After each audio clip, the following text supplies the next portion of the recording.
welcome to Berlin. Thank you very much. And Yes, it's really second great time to in have. Berlin. Yes. It's really great to have you.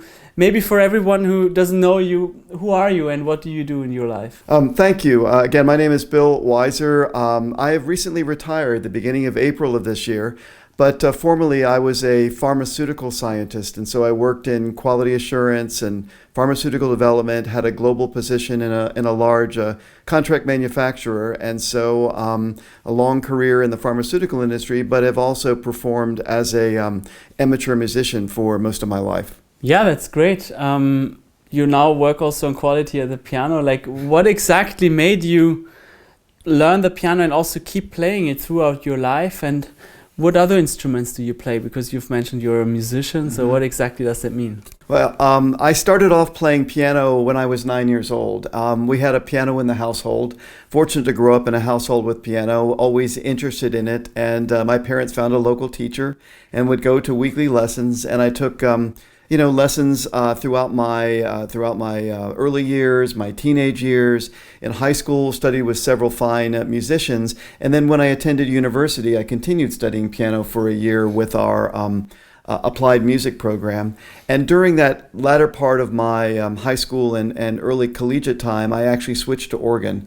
I needed to find a way to pay for my food when I was in school, and so I played for a small church and continued doing that, and actually substituted on the organ for many churches while I was in graduate school as well too. And I actually started taking organ lessons in graduate school, and so piano, organ all the time. But throughout my childhood and continuing now as a singer, in choirs, and so performed in a number of volunteer choirs, every place that I've lived, and church choirs. So singing and music has been part of my life since I've been 9 years old. Yeah, we've met also your friends from the choir last night at the dinner, and you have actually sang in the Brahms Requiem very recently. How is it for you to actually bring a performance on stage? Like, do you feel much different than, playing the piano at home on your own, or is it like a different experience when you actually go and perform for other people? And how does it make you feel as a musician when you play for others? That's a very interesting question. And so one of the things that's interesting, for instance, I'll give you two different examples. For instance, in church, you're essentially performing for the congregation, and it requires obviously preparation so that you're not surprised by it. But there's also a confidence, and so you need to know that at that moment you have to be confident in the music you're playing. It's going to go well. If you make a mistake, you continue. You just continue to play on. And I think it's a part of that gives you that ability to continue on and continue regardless of what goes on. And that's very exposed because you're playing an organ and everyone is singing, and that's the only instrument that people can hear. So it's a very, it's important to be dedicated to get it right and also provide leadership. Singing in a choir, getting ready for a concert is also an important thing too, because you practice the music, you're in a group. And I think probably the primary focus in singing in a choir is to focus on the conductor, because a choir essentially is a group sport. Everyone has to be singing at the same time, with the same style, with the same sort of musicality, and that's done by focusing on the conductor. So it's a different experience, a solo experience as a performer versus singing in an ensemble, where the ensemble is actually more important than the individual voices. Yeah, really great that you make music with other people too.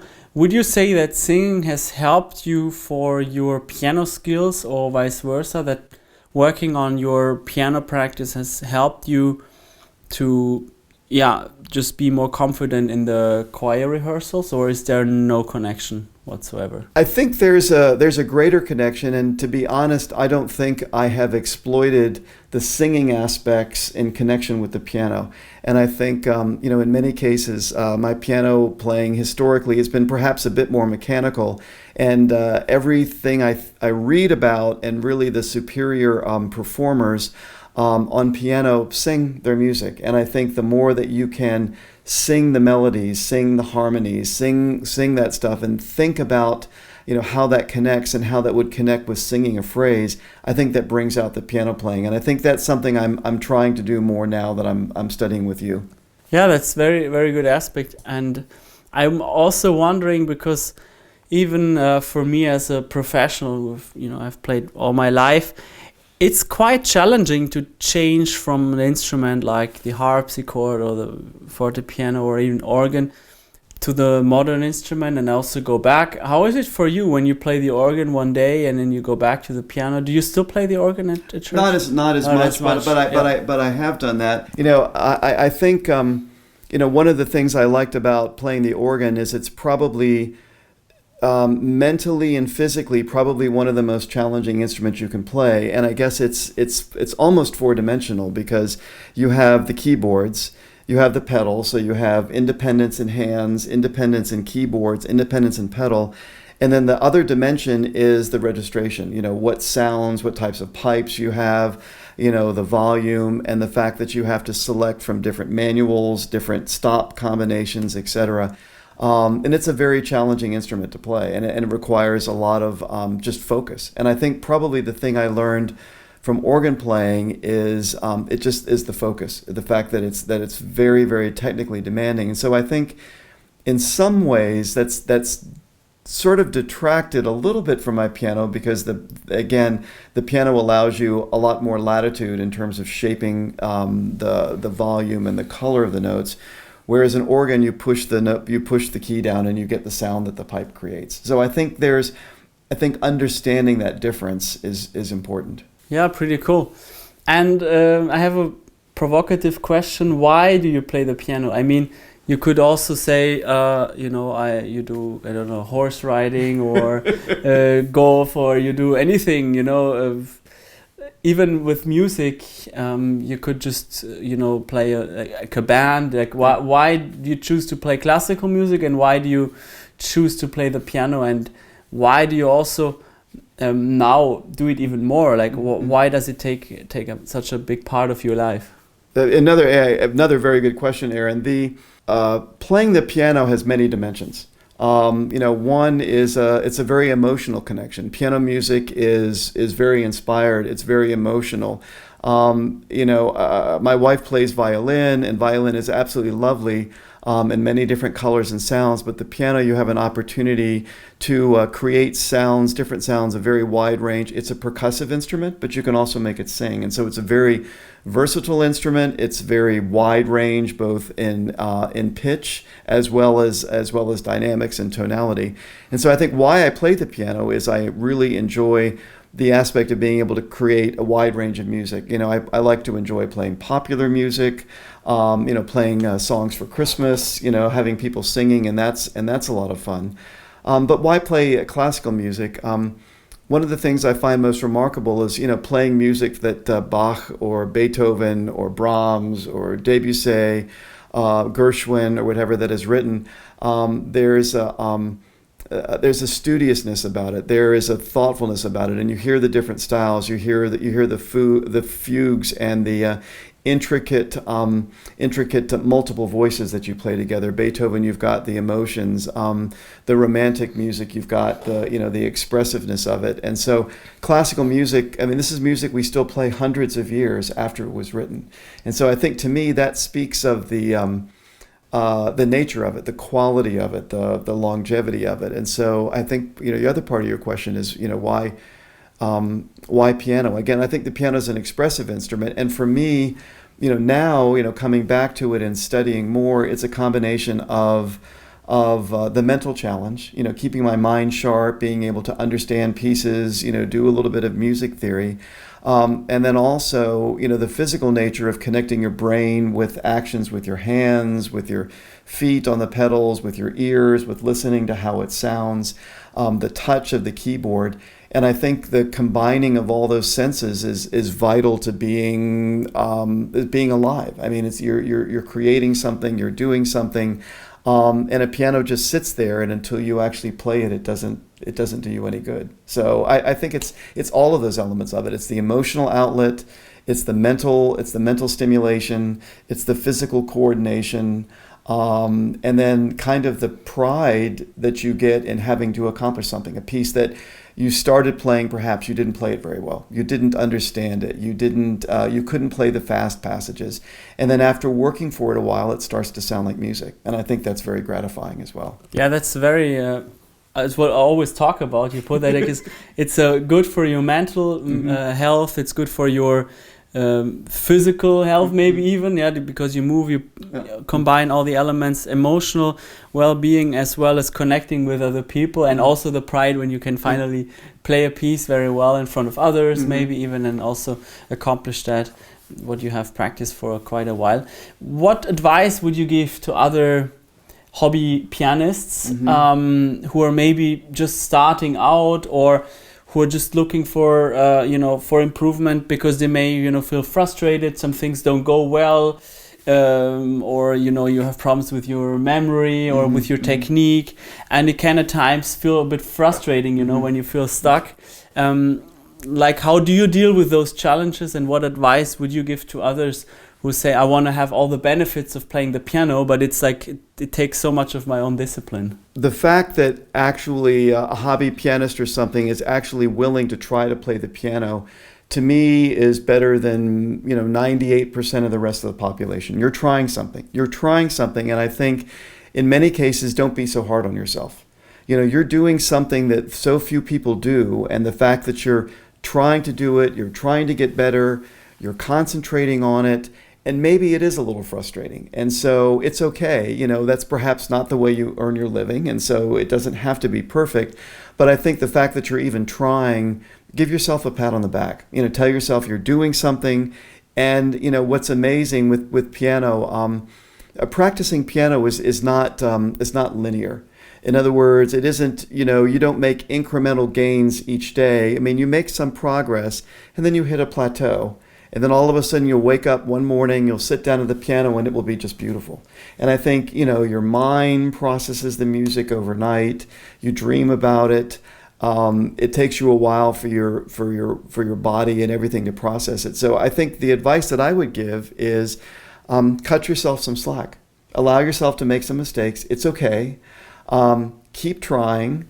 And if something doesn't work, get some help. I mean, so I think, one of the reasons I'm studying with Aaron is I knew that at a certain point I could not get better by myself. I needed some guidance. I needed some instruction. I needed some correction of technique that I hadn't learned in a while. So that I think if you're trying to get better, you need to find a teacher. You need to find a mentor. And you may try several piano teachers. You may try several, and you may not get along with one. Well, then find another one. And I think that's one of the values of the Zoom type, internet-based instruction, is that you're not just limited to the people that you can drive to conveniently. You actually have the whole world, and so you can choose people that can really help you grow in the way that you want to grow. Yeah, it's a good point. Actually, you can just go on Google or on Instagram, just do some research, whoever suits you and your needs, and also, just as you said, also maybe try to work with different ones.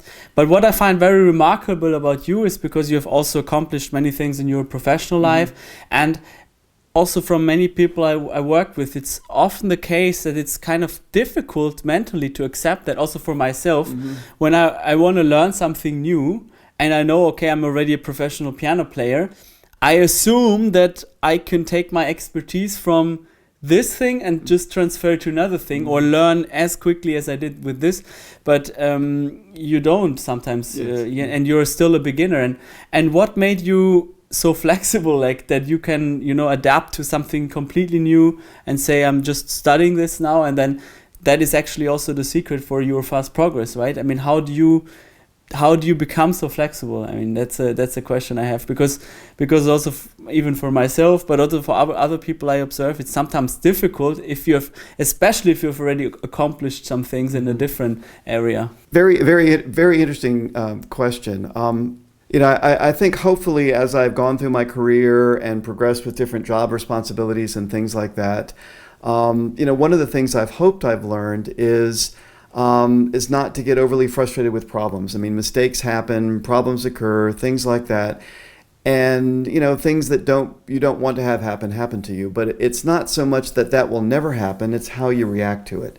So I think perhaps learning to play piano, whether you've accomplished other things, is having a flexibility. And so it's easy to say be flexible. How do you do that?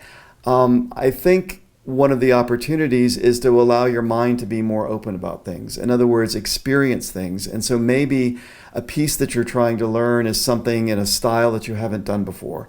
You're not going to be good at it. And so don't beat yourself up. Flexibility is important so that you don't get stuck in a certain style of music or a certain level. Be more creative. Okay, that's easy to say. How do you be more creative? Is try things. And so I think if something isn't working, the definition of, lunacy is trying the same thing over and over again and expecting a different result. Try something else. Do a different approach. Think about something in a different way. Play it differently. And so I think I think that's part of the benefit of restarting piano as you get older, is you're also teaching yourself to be flexible. You're teaching yourself, okay, maybe I am aging, but you know what? Maybe I can think about something in a different way. Maybe I can try something I would have been afraid to do when I was 20 or 30 years younger. So I think that would be what I would recommend is open your mind up a little bit, try something new, be open to a new experience, and I think that helps you enjoy things in a different way. Wonderful. Thank you so much, Bill. If you also want to be a bit more flexible and also try the piano and maybe try it with me, you can always apply for a free first strategy lesson. That's what we did as well. Exactly. You do so at aaronpilson.com/academy, and then we just find out if we are a good fit or if you keep looking somewhere else. And thank you so much, Bill, for being here. It's my pleasure. And it was really great. And now we keep doing a little work here. And, a little more piano practice. In Wonderful. Thank you so much. You're welcome. Don't forget to like and subscribe to the channel, and we see each other again in the next video. Thanks so much. My pleasure.